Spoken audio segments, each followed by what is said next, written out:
Arahattamagga I. The direct route to the end of all suffering.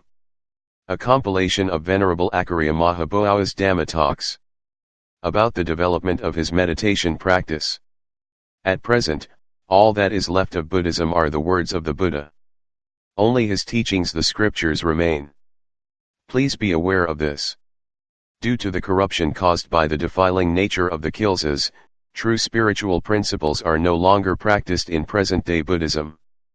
As Buddhists, we constantly allow our minds to be agitated and confused, engulfed in mental defilements that assail us from every direction. They so overpower our minds that we never rise above these contaminating influences, no matter how hard we try. The vast majority of people are not even interested enough to try. They simply close their eyes and allow the onslaught to overwhelm them. They don't even attempt to put up the least amount of resistance. Since they lack the mindfulness needed to pay attention to the consequences of their thoughts. All their thinking and all they do and say are instances of the kilesas giving them a beating. They surrendered to the power of these ruinous forces such a long time ago that they now lack any motivation to restrain their wayward thoughts. When mindfulness is absent, the kilesas work with impunity, day and night, in every sphere of activity. In the process, they increasingly burden and oppress the hearts and minds of people everywhere with dukkha. In the time of the Buddha, his direct disciples were true practitioners of the way of Buddhism. They renounced the world for the express purpose of transcending dukkha. Regardless of their social status, age, or gender, when they ordained under the Buddha's guidance, they changed their habitual ways of thinking, acting, and speaking to the way of Dhamma. Casting the kilesas aside, the disciples ceased to follow their lead from that moment on. With earnest effort, they directed all their energy toward purifying their hearts and cleansing them of the contamination created by the kilesas. In essence, earnest effort is synonymous with a meditator's endeavor to maintain steady and continuous mindful awareness, always striving to keep a constant watch on the mind. When mindfulness oversees all our mental and emotional activities, at all times in all postures, this is called right effort. Whether we're engaged in formal meditation practice or not, if we earnestly endeavor to keep our minds firmly focused in the present moment, we constantly offset the threat posed by the kilesas. The kilesas work tirelessly to churn out thoughts of the past and the future.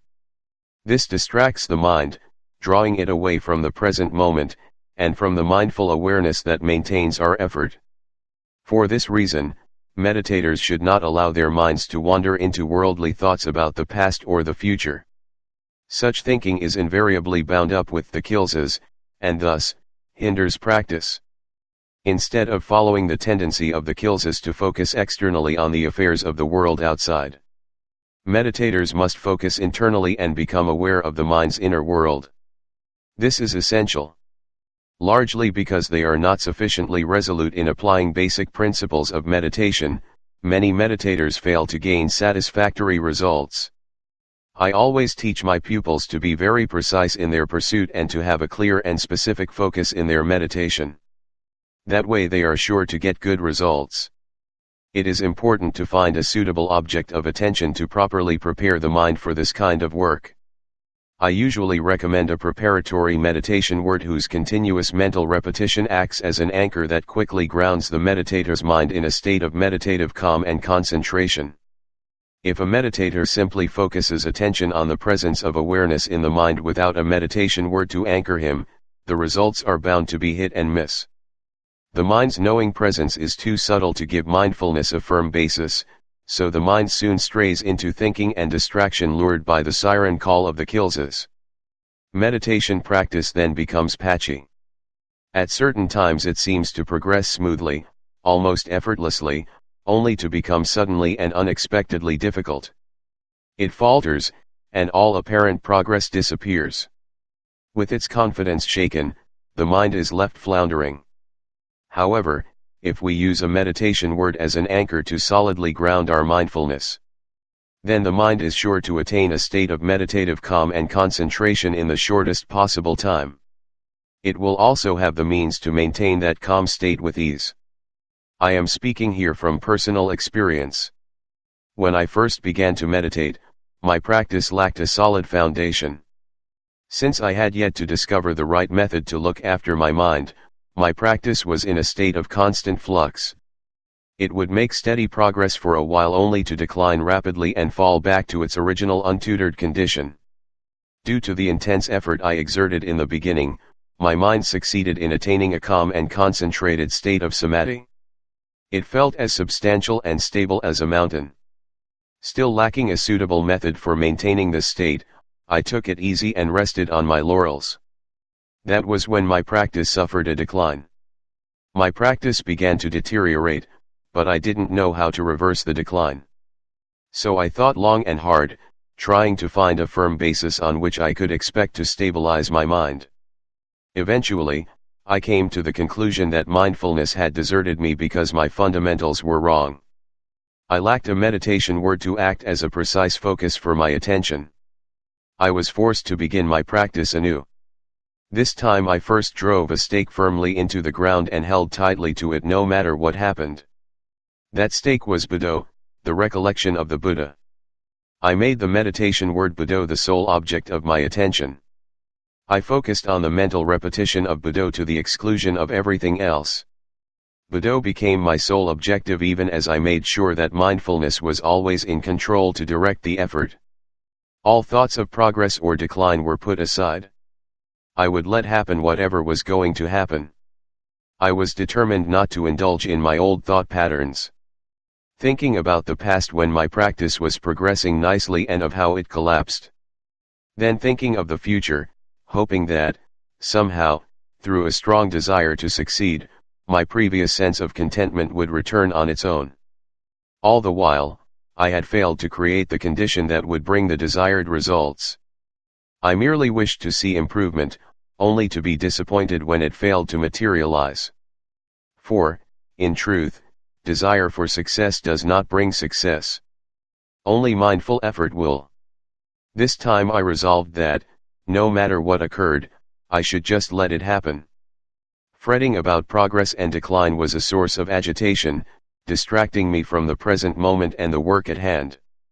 Only the mindful repetition of Buddha could prevent fluctuations in my meditation. It was paramount that I center the mind on awareness of the immediate present. Discursive thinking could not be allowed to disrupt concentration. To practice meditation earnestly to attain an end to all suffering, you must be totally committed to the work at each successive stage of the path. Nothing less than total commitment will succeed. To experience the deepest levels of samadhi and achieve the most profound levels of wisdom, you cannot afford to be half-hearted and listless. Forever wavering because you lack firm principles to guide your practice.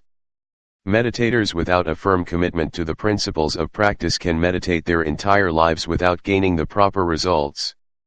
In the initial stages of practice, you must find a stable object of meditation with which to anchor your mind. Don't just focus casually on an ambiguous object, like awareness that is always present as the mind's intrinsic nature. Without a specific object of attention to hold your mind, it will be almost impossible to keep your attention from wandering. This is a recipe for failure. In the end, you'll become disappointed and give up trying. When mindfulness loses its focus, the kills rush in to drag your thoughts to a past long gone, or a future yet to come.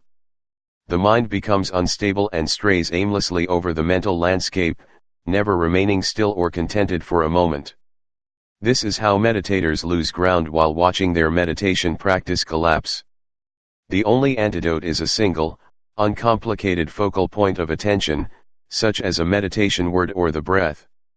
Choose one that seems most appropriate to you, and focus steadfastly on that one object to the exclusion of everything else. Total commitment is essential to the task. If you choose the breath as your focal point, make yourself fully aware of each in-breath and each out-breath. Notice the sensation created by the breath's movement and fix your attention on the point where that feeling is most prominent. Where the sensation of the breath is felt most acutely, for example, the tip of the nose. Make sure you know when the breath comes in and when it goes out, but don't follow its course, simply focus on the spot where it passes through. If you find it helpful, combine your breathing with a silent repetition of Buddha, thinking but on the point of inhalation and do on the point of exhalation. Don't allow errant thoughts to interfere with the work you are doing. This is an exercise in awareness of the present moment, so remain alert and fully attentive. As mindfulness gradually establishes itself, the mind will stop paying attention to harmful thoughts and emotions. It will lose interest in its usual preoccupations. Undistracted, it will settle further and further into calm and stillness. At the same time, the breath, which is coarse when you first begin focusing on it, gradually becomes more and more refined. It may even reach the stage where it completely disappears from your conscious awareness. It becomes so subtle and refined that it fades and disappears. There is no breath at that time, only the mind's essential knowing nature remains. My choice was Buddha meditation. From the moment I made my resolve, I kept my mind from straying from the repetition of Buddha. From the moment I awoke in the morning until I slept at night, I forced myself to think only of Buddha. At the same time, I ceased to be preoccupied with thoughts of progress and decline. If my meditation made progress, it would do so with Buddha. If it declined, it would go down with Buddha. In either case, Buddha was my sole preoccupation. All other concerns were irrelevant. Maintaining such single-minded concentration is not an easy task. I had to literally force my mind to remain entwined with Buddha each and every moment without interruption. Regardless of whether I was seated in meditation, walking meditation, or simply doing my daily chores, the word Buddha resonated deeply within my mind at all times. By nature and temperament, I was always extremely resolute and uncompromising. This tendency worked to my advantage. In the end, I became so earnestly committed to the task that nothing could shake my resolve, no errant thought could separate the mind from Buddha. Working at this practice day after day, I always made certain that Buddha resonated in close harmony with my present moment awareness. Soon, I began to see the results of calm and concentration arise clearly within the citta, the mind's essential knowing nature.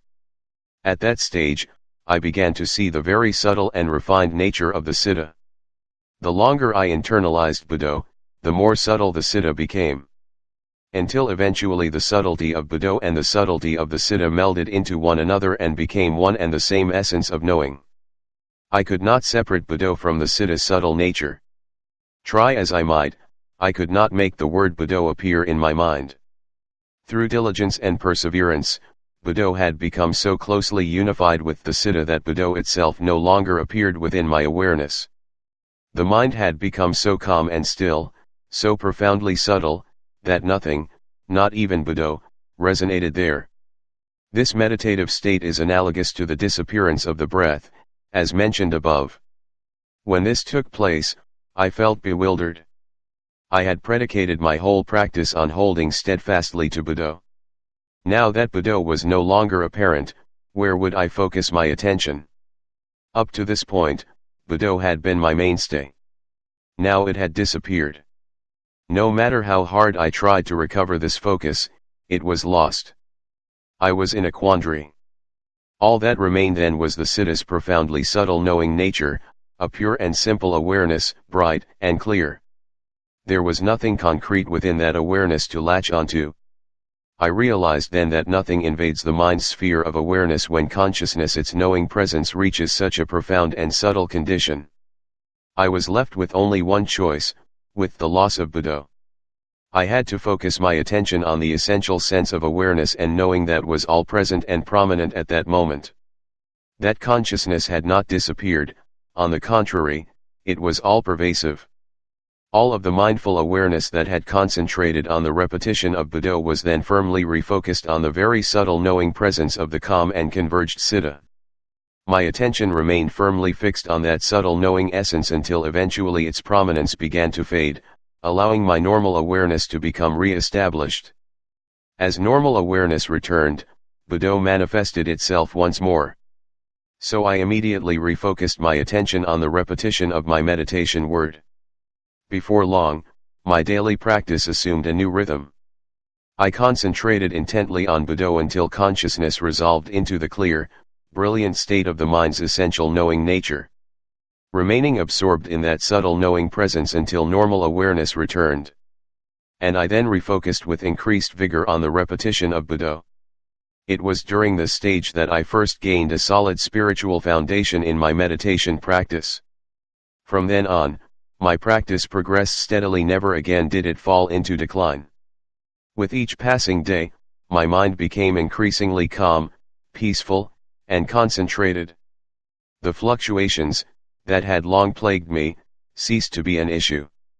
Concerns about the state of my practice were replaced by mindfulness rooted in the present moment. The intensity of this mindful presence was incompatible with thoughts of the past or future. My center of activity was the present moment, each silent repetition of Buddha as it arose and passed away. I had no interest in anything else. In the end, I was convinced that the reason for my mind's previous state of flux was the lack of mindfulness arising from not anchoring my attention with a meditation word. Instead, I had just focused on a general feeling of inner awareness without a specific object, allowing my mind to stray easily as thoughts intruded. Once I understood the correct method for this initial stage of meditation, I applied myself to the task with such earnest commitment that I refused to allow mindfulness to lapse for even a single moment. Beginning in the morning, when I awoke, and continuing until night, when I fell asleep, I was consciously aware of my meditation at each and every moment of my waking hours. It was a difficult ordeal, requiring the utmost concentration and perseverance. I couldn't afford to let down my guard and relax even for a moment. Being so intently concentrated on the internalization of Buddha, I hardly noticed what went on around me. My normal daily interactions passed by in a blur, but Buddha was always sharply in focus. My commitment to the meditation word was total. With this firm foundation to bolster my practice, mental calm and concentration became so unshakable that they felt as solid and unyielding as a mountain. Eventually, this rock-solid condition of the mind became the primary point of focus for mindfulness. As the citta steadily gained greater inner stability, resulting in a higher degree of integration, the meditation word Buddha gradually faded from awareness, leaving the calm and concentrated state of the mind's essential knowing nature to be perceived prominently on its own. By that stage, the mind had advanced to samadhi, an intense state of focused awareness, assuming a life of its own, independent of any meditation technique. Fully calm and unified, the knowing presence itself became the sole focus of attention, a condition of mind so prominent and powerful that nothing else can arise to dislodge it. This is known as the mind being in a state of continuous samadhi. In other words, the citta is samadhi, both are one and the same. Speaking in terms of the deeper levels of meditation practice, a fundamental difference exists between a state of meditative calm and the samadhi state. When the mind converges and drops into a calm, concentrated state to remain for a period of time before withdrawing to normal consciousness, this is known as meditative calm. The calm and concentration are temporary conditions that last while the mind remains fixed in that peaceful state. As normal consciousness returns, these extraordinary conditions gradually dissipate. However, as the meditator becomes more adept at this practice, entering into and withdrawing from a calm, unified state over and over again, the mind begins to build a solid inner foundation. When this foundation becomes unshakable in all circumstances, the mind is known to be in a state of continuous samadhi. Then, even when the mind withdraws from meditative calm, it still feels solid and compact, as though nothing can disturb its inward focus. The citta that is continuously unified in samadhi is always even and unperturbed. It feels completely satiated. Because of the very compact and concentrated sense of inner unity, everyday thoughts and emotions no longer make an impact. In such a state, the mind has no desire to think about anything. Completely peaceful and contented within itself, nothing is felt to be lacking. In such a state of continuous calm and concentration, the citta becomes very powerful. While the mind was previously hungry to experience thoughts and emotions, it now shuns them as a nuisance. Before, it was so agitated that it couldn't stop thinking and imagining even if it wanted to. Now, with samadhi as its habitual condition, the mind feels no desire to think about anything. It views thought as an unwanted disturbance. When the mind's essential knowing presence stands out prominently all the time, the citta is so inwardly concentrated that it tolerates no disturbance. Because of this sublime tranquility and the tendency of samadhi to lull the mind into the state of serene satisfaction, those whose minds have attained continuous samadhi tend to become strongly attached to it. It remains so until one reaches the level of practice where wisdom prevails, and the results become even more satisfying. From then on I accelerated my efforts. It was at that time that I began sitting in meditation all night long, from dusk until dawn. While sitting one night I started focusing inward as usual. Because it had already developed a good, strong foundation, the citta easily entered into samadhi. So long as the citta rested there calmly, it remained unaware of external bodily feelings. But when I withdrew from samadhi many hours later I began to experience them in full. Eventually, my body was so racked by severe pain that I could hardly cope. The citta was suddenly unnerved, and its good, strong foundation completely collapsed. The entire body was filled with such excruciating pain that it quivered all over. Thus began the bout of hand-to-hand combat that gave me insight into an important meditation technique. Until the unexpected appearance that night of such severe pain, I had not thought of trying to sit all night. I had never made a resolution of that kind. I was simply practicing seated meditation as I normally did, but when the pain began to overwhelm me, I thought, "Hey, what's going on here? I must make every effort to figure out this pain tonight." So I made the solemn resolve that no matter what happened I would not get up from my seat until dawn of the next day. I was determined to investigate the nature of pain until I understood it clearly and distinctly. I would have to dig deep. But, if need be, I was willing to die in order to find out the truth about pain. Wisdom began to tackle this problem in earnest. Before I found myself cornered like that with no way out, I never imagined that wisdom could be so sharp and incisive. It went to work, relentlessly whirling around as it probed into the source of the pain with the determination of a warrior who never retreats or accepts defeat. This experience convinced me that in moments of real crisis wisdom arises to meet the challenge. We are not fated to be ignorant forever. When truly backed into a corner we are bound to be able to find a way to help ourselves. It happened to me that night. When I was cornered and overwhelmed by severe pain, mindfulness and wisdom just dug into the painful feelings. The pain began as hot flashes along the backs of my hands and feet, but that was really quite mild. When it arose in full force, the entire body was ablaze with pain. All the bones, and the joints connecting them, were like fuel feeding the fire that engulfed the body. It felt as though every bone in my body was breaking apart. As though my neck would snap and my head drop to the floor. When all parts of the body hurt at once, the pain is so intense that one doesn't know how to begin stemming the tide long enough just to breathe. This crisis left mindfulness and wisdom with no alternative but to dig down into the pain, searching for the exact spot where it felt most severe. Mindfulness and wisdom probed and investigated right where the pain was greatest, trying to isolate it so as to see it clearly. Where does this pain originate? Who suffers the pain? They asked these questions of each bodily part and found that each one of them remained in keeping with its own intrinsic nature. The skin was skin, the flesh was flesh, the tendons were tendons, and so forth. They had been so from the day of birth. Pain, on the other hand, is something that comes and goes periodically. It's not always there in the same way that flesh and skin are. Ordinarily, the pain and the body appear to be all bound up together. But are they really? Focusing inward I could see that each part of the body was a physical reality. What is real stays that way. As I searched the mass of bodily pain, I saw that one point was more severe than all the others. If pain and body are one, and all parts of the body are equally real, then why was the pain stronger in one part than in another? So I tried to separate out and isolate each aspect. At that point in the investigation, mindfulness and wisdom were indispensable. They had to sweep through the areas that hurt and then whirl around the most intense ones, always working to separate the feeling from the body. Having observed the body, they quickly shifted their attention to the pain, then to the citta. These three, body, pain, and citta, are the major principles in this investigation. Although the bodily pain was obviously very strong, I could see that the citta was calm and unafflicted.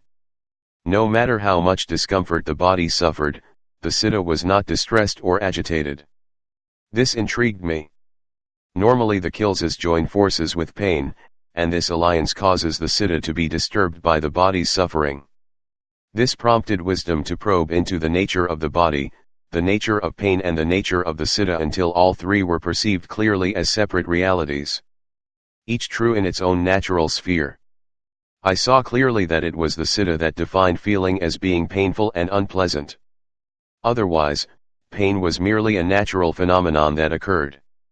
It was not an integral part of the body, nor was it intrinsic to the citta. As soon as this principle became absolutely clear, the pain vanished in an instant. At that moment, the body was simply the body, a separate reality on its own. Pain was simply feeling, and in a flash that feeling vanished straight into the citta. As soon as the pain vanished into the citta knew that the pain had disappeared. It just vanished without a trace. In addition, the entire physical body vanished from awareness. At that moment I was not consciously aware of the body at all. Only a simple and harmonious awareness remained, alone on its own. That's all. The citta was so exceedingly refined as to be indescribable. It simply knew a profoundly subtle inner state of awareness pervaded. The body had completely disappeared. Although my physical form still sat in meditation, I was completely unconscious of it. The pain too had disappeared. No physical feelings were left at all. Only the citta's essential knowing nature remained. All thinking had stopped, the mind was not forming a single thought. When thinking ceases, not the slightest movement disturbs the inner stillness. Unwavering, the citta remains firmly fixed in its own solitude. Due to the power of mindfulness and wisdom, the hot, searing pain that afflicted my body had vanished completely. Even my body had disappeared from consciousness. The knowing presence existed alone, as though suspended in midair. It was totally empty, but at the same time vibrantly aware. Because the physical elements did not interact with it, the citta had no sense that the body existed. This knowing presence was a pure and solitary awareness that was not connected to anything whatsoever. It was awesome, majestic, and truly magnificent. It was an incredibly amazing experience. The pain was completely gone. The body had disappeared. An awareness so fine and subtle that I cannot describe it was the only thing not to disappear. It simply appeared, that's all I can say. It was a truly amazing inner state of being. There was no movement, not even the slightest rippling inside the citta. It remained fully absorbed in stillness until enough time had elapsed, then it stirred as it began to withdraw from samadhi. It rippled briefly and then went quiet again. This rippling happens naturally of its own accord. It cannot be intended.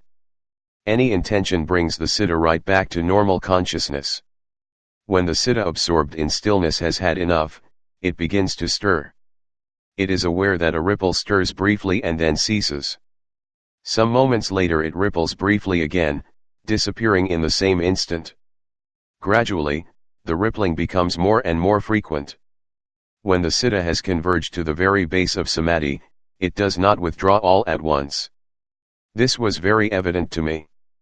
The citta rippled only slightly, meaning that a sankhara formed briefly only to disappear before it could become intelligible.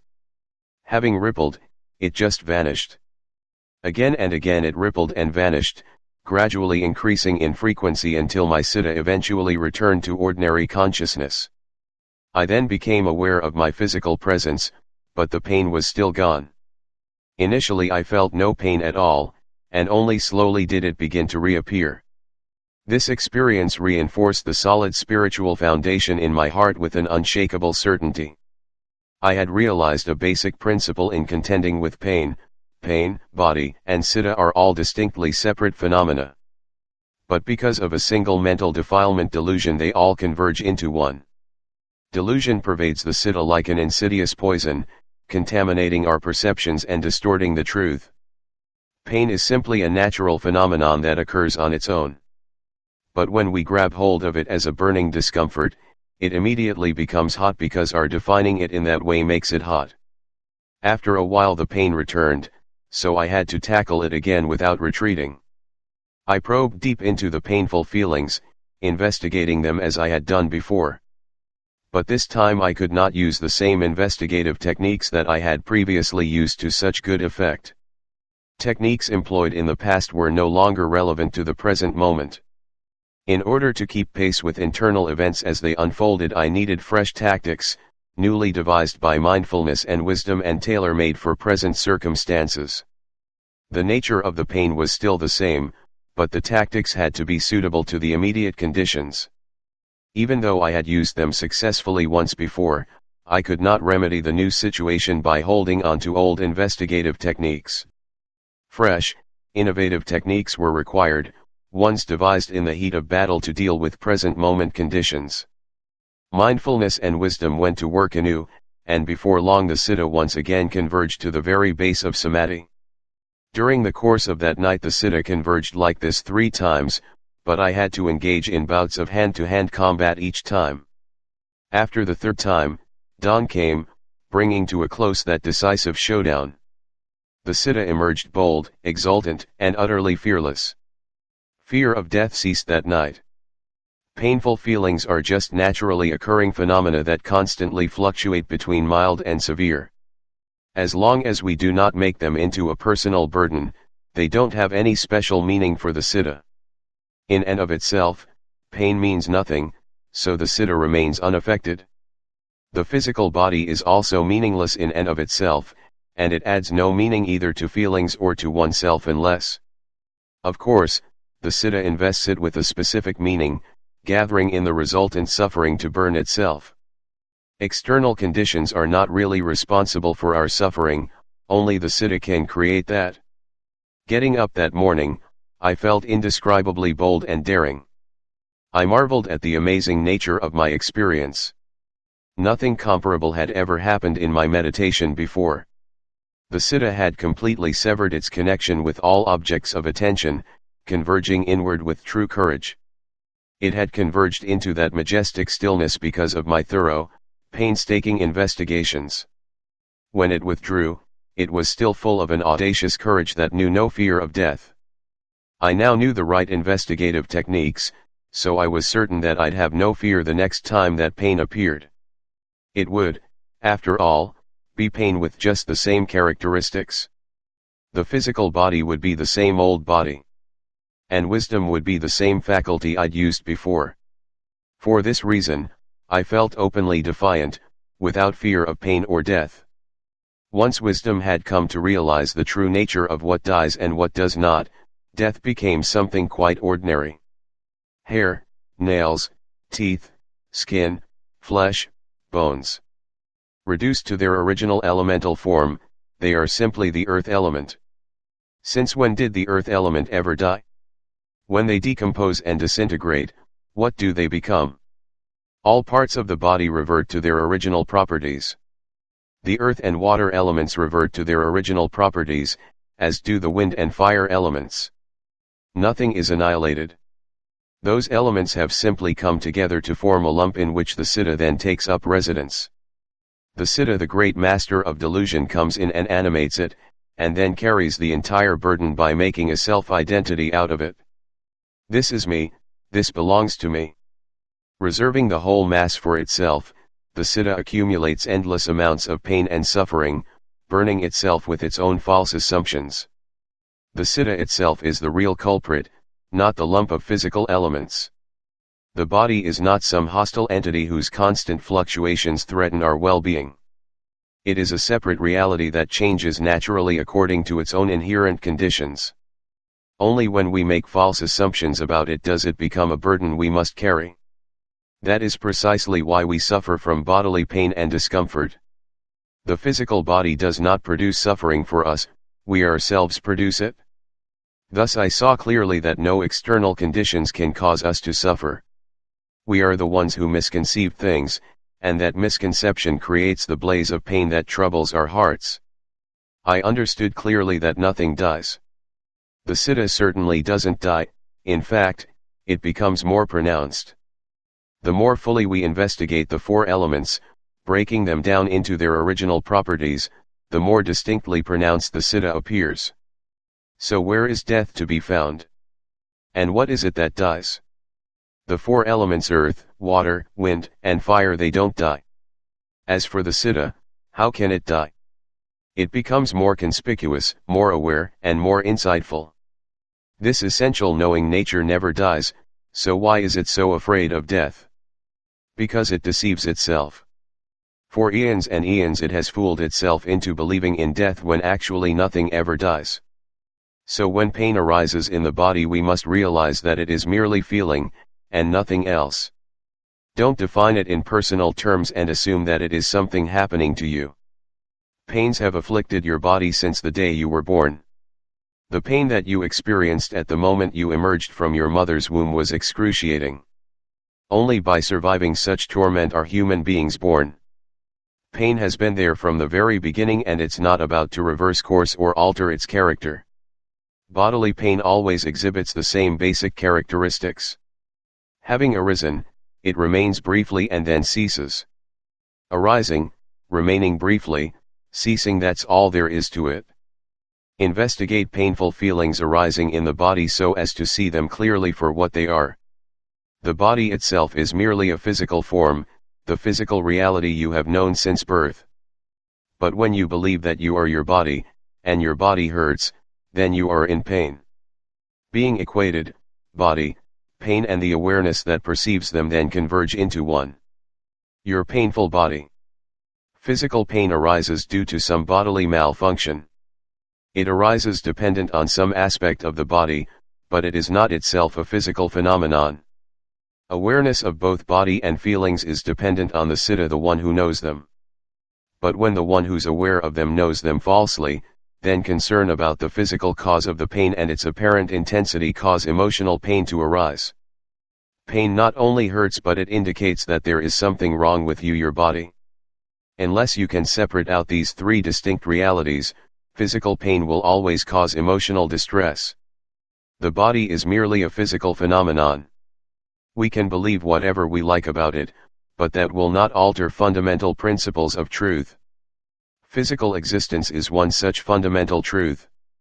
Four elemental properties earth, water, wind, and fire gather together in a certain configuration to form what is called a person. This physical presence may be identified as a man or a woman and be given a specific name and social status, but essentially it is just the Ripakandha, a physical heap. Lumped together, all the constituent parts form a human body, a distinct physical reality. And each separate part is an integral part of that one fundamental reality. The four elements join together in many different ways. In the human body we speak of the skin, the flesh, the tendons, the bones, and so forth. But don't be fooled into thinking of them as separate realities simply because they have different names. See them all as one essential reality, the physical heap. As for the heap of feelings, they exist in their own sphere. They are not part of the physical body. The body isn't feeling either. It has no direct part in physical pain. These two khandhas, body and feeling, are more prominent than the khandhas of memory, thought and consciousness, which, because they vanish as soon as they arise, are far more difficult to see. Feelings, on the other hand, remain briefly before they vanish. This causes them to stand out, making them easier to isolate during meditation. Focus directly on painful feelings when they arise and strive to understand their true nature. Confront the challenge head on. Don't try to avoid the pain by focusing your attention elsewhere. And resist any temptation to wish for the pain to go away. The purpose of the investigation must be a search for true understanding. The neutralization of pain is merely a byproduct of the clear understanding of the principles of truth.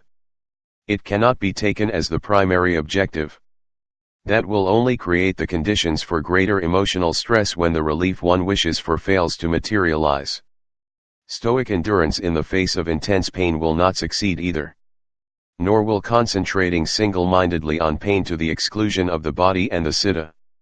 In order to achieve the proper results, all three factors must be included in the investigation. The investigation must always be direct and purposeful. The Lord Buddha taught us to investigate with the aim of seeing all pain as simply a phenomenon that arises, remains briefly and then vanishes. Don't become entangled in it. Don't view the pain in personal terms, as an inseparable part of who you are, for that runs counter to pain's true nature. It also undermines the techniques used to investigate pain, preventing wisdom from knowing the reality of feelings. Don't create a problem for yourself where none exists. See the truth as it arises in each moment of pain, observing as it remains briefly and vanishes. That's all there is to pain. When you have used mindfulness and wisdom to isolate the painful feeling, turn your attention to the citta and compare the feeling with the awareness that knows it to see if they really are inseparable. Turn and compare the citta and the physical body in the same manner. Are they in any way identical? Focus clearly on each one and don't allow your concentration to wander from the specific point you are investigating. Keep it firmly fixed on the one aspect. For instance, focus your full attention on the pain and analyze it until you understand its distinguishing characteristics. Then turn to look at the citta and strive to see its knowing nature distinctly. Are the two identical? Compare them. Are the feeling and the awareness that knows it one and the same thing? Is there any way to make them so? And the body, does it share similar characteristics with the citta? Is it like the feeling? Are any of these three similar enough to be lumped together? The body is physical matter, how can it be likened to the citta? The citta is a mental phenomenon, an awareness that knows. The physical elements that make up the body have no intrinsic awareness, they have no capacity to know.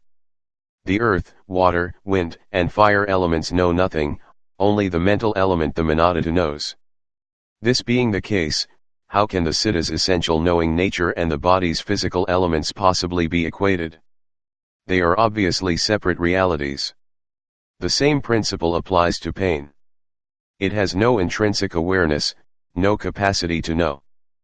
Pain is a natural phenomenon that arises in conjunction with the body, but it is unaware of the existence of the body or of itself. Painful feelings depend on the body as their physical basis. Without the body they could not occur. But they have no physical reality of their own. Sensations that arise in conjunction with the body are interpreted in such a way that they become indistinguishable from the area of the body that is affected. Instinctively, body and pain are equated, so the body itself seems to hurt. We must remedy this instinctive reaction by investigating both the characteristics of pain as a sense phenomenon and the purely physical characteristics of that part of the body where that pain is felt acutely. The objective is to determine clearly whether or not the physical location, say a knee joint, exhibits the distinctive characteristics associated with pain. What kind of shape and posture do they have? Feelings have no shape or posture. They occur simply as an amorphous sensation. The body does have a definite shape, color, and complexion, and these are not changed by the occurrence of physical feelings. It remains just the same as it was before pain arose. The physical substance is in no way altered by pain because pain, being a separate reality, has no direct effect on it. For instance, when a knee hurts or a muscle hurts, knee and muscle are merely bone, ligament, and flesh. They themselves are not pain. Although the two dwell together, they retain their own separate characteristics. The citta knows both of these things, but, because its awareness is clouded by delusion, it automatically assumes that the pain is mixed in with the bones, ligaments and muscles that compose a knee joint. By reason of that same fundamental ignorance, the citta assumes that the body in all of its aspects is an integral part of one's very being. So the pain too becomes bound up with one's sense of being. My knee hurts. I am in pain. But I don't want to suffer pain. I want the pain to go away. This desire to get rid of pain is a kilesa that increases the level of discomfort by turning physical feeling into emotional suffering. The stronger the pain is, the stronger the desire to rid oneself of it becomes, which leads to greater emotional distress. These factors keep feeding each other. Thus, due to our own ignorance, we load ourselves down with dukkha. In order to see pain, body, and citta as separate realities, we must view each from the proper perspective. A perspective that allows them to float freely instead of coalescing into one. While they are bound together as part of our self-image, there is no independent viewpoint, and therefore no effective means to separate them apart. As long as we insist on regarding pain in personal terms, it will be impossible to breach this impasse. When the khandhas and the citta are merged into one, we have no room to maneuver. But when we investigate them with mindfulness and wisdom, moving back and forth between them, analyzing each and comparing their specific features, we notice definite distinctions among them and so see their true natures clearly. Each exists on its own as a separate reality. This is a universal principle.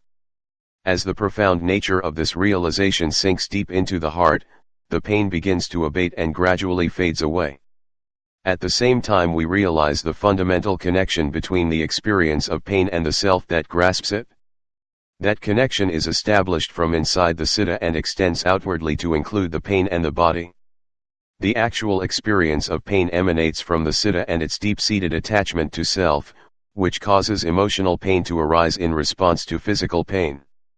Fully aware the whole time, we follow the feeling of pain inward to its source. As we focus on it, the pain we are investigating begins to retract, gradually drawing back into the heart. Once we realize unequivocally that it is actually the attachment created by the heart that causes us to experience pain as a personal problem, the pain disappears. It may disappear completely, leaving only the essential knowing nature of the citta alone on its own. Or, the external phenomenon of pain may remain present but, because the emotional attachment has been neutralized, it is no longer experienced as painful. It is a different order of reality from the citta, and the two do not interact. Since at that moment the citta has ceased to grasp at pain, all connection has been severed. What's left is the essence of the citta, its knowing nature serene and unperturbed amidst the pain of the khandhas. No matter how severe the pain may be at that time, it will be unable to affect the citta in any way.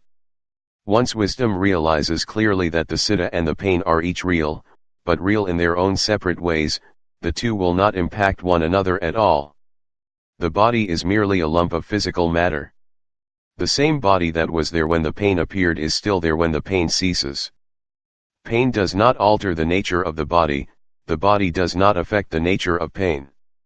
The citta is the nature that knows that the pain appears, remains briefly, and ceases. But the citta, the true knowing essence, does not arise and pass away like the body and the feelings do. The citta's knowing presence is the one stable constant. This being the case, pain no matter how great has no impact on the citta. You can even smile while severe pain is arising. You can smile, because the citta is separate. It constantly knows but it does not become involved with feelings, so it does not suffer. This level is attained through an intensive application of mindfulness and wisdom. It's a stage where wisdom develops samadhi. And because the citta has fully investigated all aspects until they are understood thoroughly, the citta reaches the full extent of samadhi at that time. It converges with a boldness and subtlety so profound as to defy description. This amazing awareness comes from analyzing things completely and exhaustively and then withdrawing from them. Ordinarily, when the citta relies on the power of samadhi meditation to converge into a calm, concentrated state, it becomes still and quiet. But that samadhi state is not nearly so subtle and profound as the one attained through the power of wisdom. Once mindfulness and wisdom have engaged the kilesas in hand-to-hand combat and triumphed, the nature of the calm that's attained will be spectacular each time. This is the path for those who are practicing meditation so as to penetrate to the truth of the five khandhas. Using painful feeling as the primary focus. This practice formed the initial basis for my fearlessness in meditation. I saw with unequivocal clarity that the essential knowing nature of the Siddha could never possibly be annihilated. Even if everything else were completely destroyed, the Siddha would remain wholly unaffected. I realized this truth with absolute clarity the moment when the Siddha's knowing essence stood alone on its own, completely uninvolved with anything whatsoever. There was only that knowing presence standing out prominently, awesome in its splendor. The Siddha lets go of the body, feeling, memory, thought and consciousness and enters a pure stillness of its very own, with absolutely no connection to the khandhas. In that moment, the five khandhas do not function in any way at all in relation to the Siddha. In other words, the Siddha and the khandhas exist independently because they have been completely cut off from one another due to the persistent efforts of meditation. That attainment brings a sense of wonder and amazement that no experience we've ever had could possibly equal. The Siddha stays suspended in a serene stillness for a long time before withdrawing to normal consciousness. Having withdrawn, it reconnects with the khandhas as before. But it remains absolutely convinced that the Siddha has just attained a state of extraordinary calm totally cut off from the five khandhas. It knows that it has experienced an extremely amazing spiritual state of being. That certainty will never be erased. Due to that unshakable conviction, which became fixed in my heart as a result of that experience and therefore could not be brought into doubt by unfounded or unreasonable assertions, I resumed my earlier samadhi meditation in earnest, this time with an added determination and a sense of absorption stemming from the magnetic pull that this certainty has in the heart. The Siddha was quick to converge into the calm and concentration of samadhi as before. Although I could not yet release the Siddha completely from the infiltration of the five khandhas, I was greatly inspired to make a persistent effort to reach the higher levels of Dhamma.